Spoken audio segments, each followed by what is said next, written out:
So, away from balancing equation, we look at reactions in chemistry. What are reactions? A reaction is said to occur when two or more substances chemically combine. Now, when we talk about substances coming together, they could be mixtures, compounds, or elements. And when these substances chemically combine, they lead to the formation of new substances called products. So, the substances coming together to combine chemically are called reactants. And reactants will give products. Still talking about reactions now, it is worthy to know that there are different types of reactions in chemistry.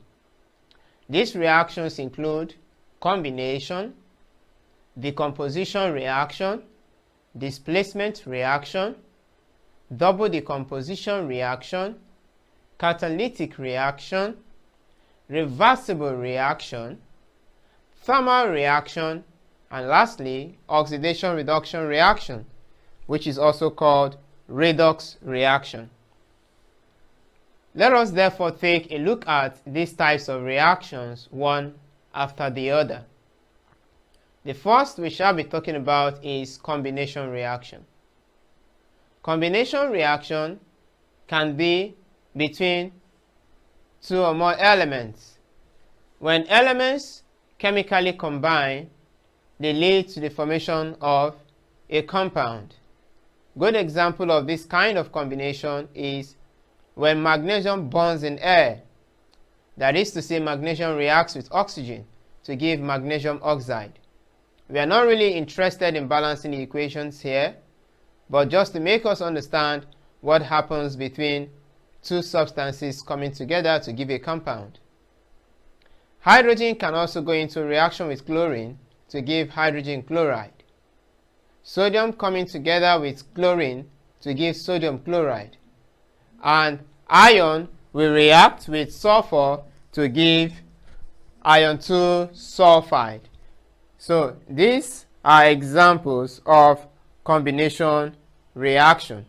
We have the next type of combination reaction, which is between compounds. When two or more compounds come together, they give a bigger compound. Good example is, as we can see displayed, we have lead 4 oxide plus sulfur 4 oxide to give PbSO4, that is lead sulfate. In the next equation, we have calcium oxide reacting with water. That is, when calcium oxide is being slaked, it gives the slake lime, that is calcium hydroxide. We also have aluminium reacting with sodium hydroxide to give sodium tetrahydroxoaluminate 3.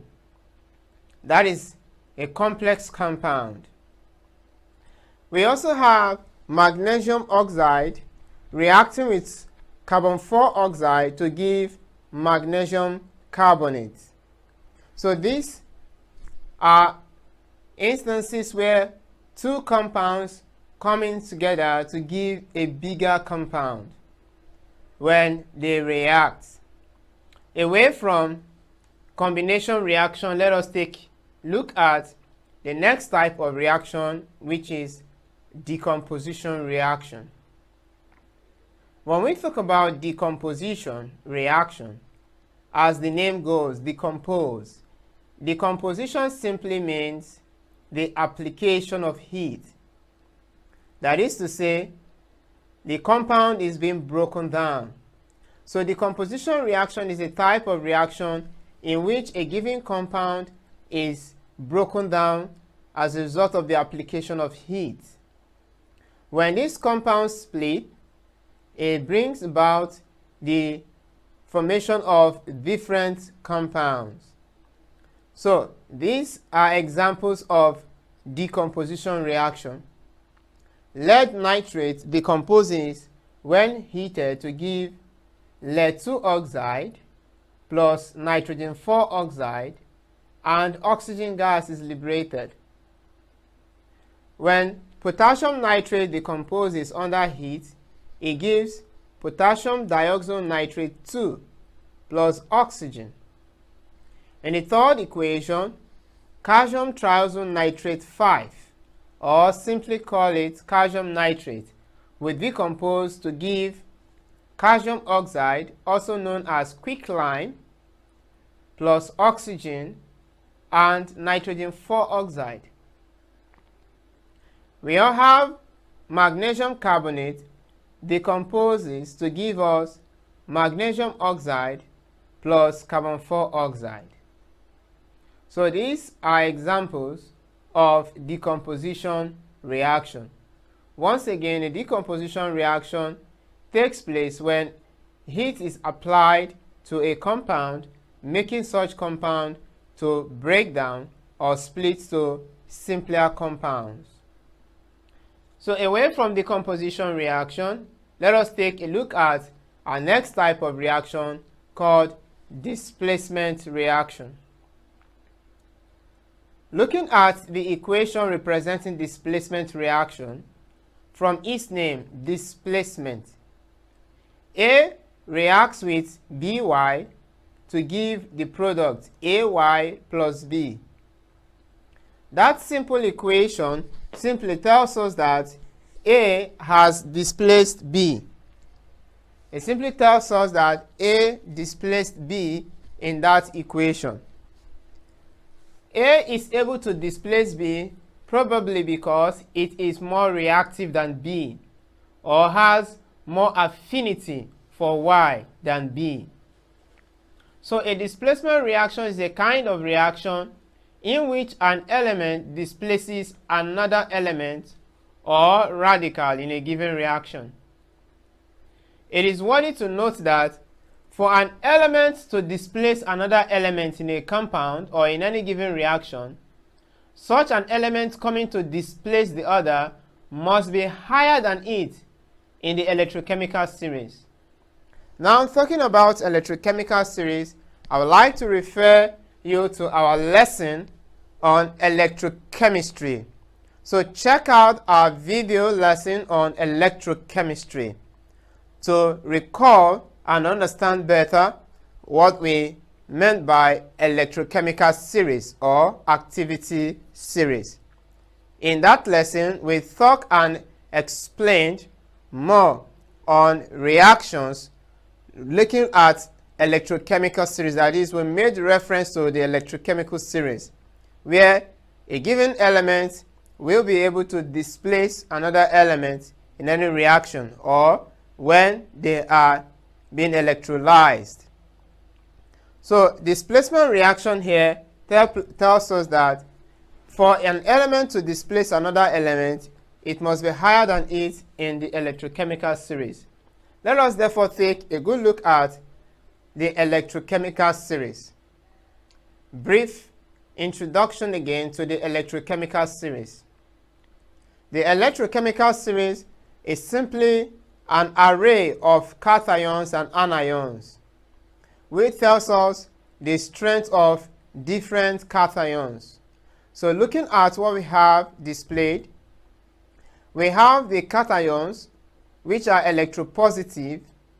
So beginning from silver upwards, you can see that electropositivity increases, which means that potassium is most electropositive and silver is the least electropositive cation. In the side of the anions, fluorine is the most electronegative anion, and the hydroxide ion OH is the least electronegative anion. So looking at the electrochemical series, it tells us that some elements are more reactive than the other, and as such, when they meet lower elements in any reaction, they are able to displace it out of that reaction and take its position. So potassium, being most electropositive, seems to be more reactive than sodium, sodium than calcium, calcium than magnesium, magnesium than aluminium, aluminium than zinc, zinc than iron, and it goes on and on. So having seen the electrochemical series, as a reminder, let us take a look at some examples of displacement reactions. So looking at the displacement reaction, we have zinc reacts with copper sulfate. When zinc reacts with copper sulfate, it gives us zinc sulfate plus copper. So looking at what we have there, the first equation is between zinc plus copper 2 sulfate, and that gives us zinc sulfate, zinc tetraoxo sulfate 6 plus copper. So this simply tells us that zinc has automatically displaced copper and took the position of copper. So it is no longer copper 2 sulfate but zinc sulfate, and copper is displaced out of that solution, that salt solution. So this is an example of what we refer to as a displacement reaction. In the second equation, chlorine reacts with potassium bromide to give potassium chloride plus bromine. That is to say, chlorine has displaced bromine. And if we are to take a look at the electrochemical series once again, we'll see that chlorine is more electronegative than bromine. And we can see their position. Looking at zinc also, in the electropositive element side, zinc is more electropositive than copper. Zinc is higher up, copper is below. So that is why zinc can knock off copper, or we can use the word displace copper from any reaction where it meets copper. So this is an example of what we refer to as a displacement reaction. Similarly, in equation 3, we have magnesium reacting with HCl to give magnesium chloride plus hydrogen. So magnesium automatically has knocked off hydrogen to take its position. So the compound that was initially HCl will no longer be HCl but MgCl2, because magnesium has knocked off hydrogen from the reaction. Now let us go down to the fifth equation. Silver plus copper nitrate, and the result is no reaction. The question is, why is it no reaction? Looking at the electrochemical series, copper is higher than silver in the electrochemical series. So for that reason, when silver comes into reaction with any copper salt solution, there will be no reaction because silver lacks the strength to displace copper, since copper is higher than silver in the electrochemical series. So this is why it is said that for an element to displace another element, it must be higher than that element in the electrochemical series. So this is displacement reaction. Let us take a brief look at a description of displacement reaction. Looking at the experiment as displayed, it is an experiment that is between copper and iron. An iron nail is being dipped into a test tube containing copper 2 sulfate. An iron nail is being dipped with a thread into a test tube containing iron 2 sulfate solution, containing copper 2 sulfate solution.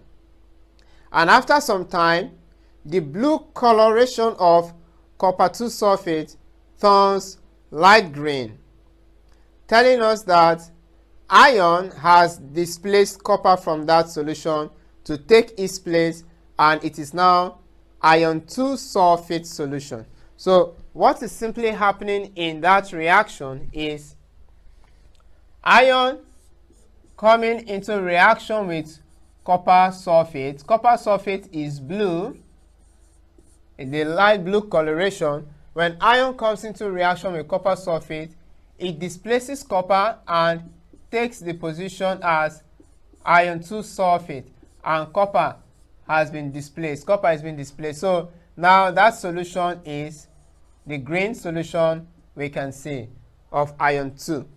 So this is actually what we refer to as displacement reaction. That is an example of a practical displacement reaction. Okay.